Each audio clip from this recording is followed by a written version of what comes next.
Salut à toutes et à tous, chers internautes et chers amis abonnés, et bienvenue sur l'Expert Consultant, la chaîne des temps forts, la chaîne qui vous donne toutes les informations du foot. L'ancien attaquant des Reds de Liverpool, Peter Crouch, compare Sadio Mané à Roberto Firmino, mais trouve que Roberto Firmino est le joueur le plus important du club. Même si le Sénégalais Sadio Mané et l'Égyptien Mohamed Salah sont plus publicités, mais le Brésilien Roberto Firmino reste le coéquipier de rêve. Kii di Peter Crouch nekkoon ancien attaquant bu Liverpool joxe na favori am ci trio offensif bu Liverpool bi. Peter Crouch nag wax na ni kii di Roberto Firmino mooy joueur bi ëpp importance ci club bu Liverpool bi depuis niñ ko yàggee di gisee mu koy wax depuis saison passée.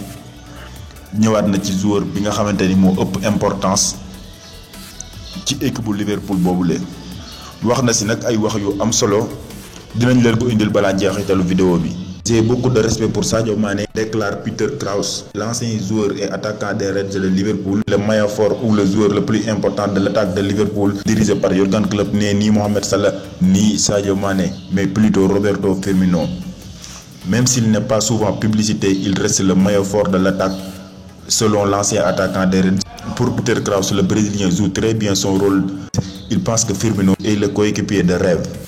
Peter Crouch moom wax na ni joueur bi ëpp importance ci attaquant ci attaque Liverpool bi mooy kii di Roberto Firmino.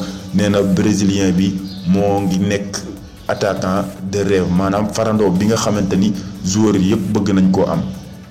Yamul foofu, continué na ba léegi di wax ni Roberto Firmino ni muy jouer rôle neufam bi neex na ko trop. nekkoon na attaquant, mais ni Roberto Firmino di jouer rôle numéro 9 malgré ñi ngi koy wax faux numéro 9, mais ni muy fubalee attaque, ni muy fubalee rôle attaquant boobu amul benn joueur bu koy jouer ci Premier League bi, maanaam ci championnat Angleterre boobu. J'ai beaucoup de respect pour Mané aussi, mais du point de vue d'un attaquant, Firmino serait un meilleur coéquipier. Je déteste le terme de faux attaquant. J'ai été un vrai attaquant et j'en suis fier, mais Firmino joue cette position mieux que n'importe qui en Premier League, et la raison pour laquelle Sadio Mané et Mohamed Salah marquent tant est qu'ils ont un coéquipier altruiste, a déclaré Peter Crouch.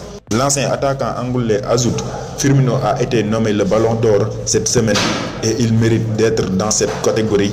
J'ai récemment entendu une phrase que j'aime beaucoup: si vous regardez tout le match, vous ne voyez pas Firmino. Si vous regardez Firmino, vous voyez tout le match. nee na boo seetaanee match bi ba mu jeex presque doo si gis Firmino, waaye booy seetaan Firmino ci biir match bi da ngay gis match bi yëpp ni muy déroulé. C'est le joueur qui fait fonctionner Liverpool. C'est un génie. Merci et à très bientôt. N'oubliez pas de vous abonner davantage pour plus d'informations du foot.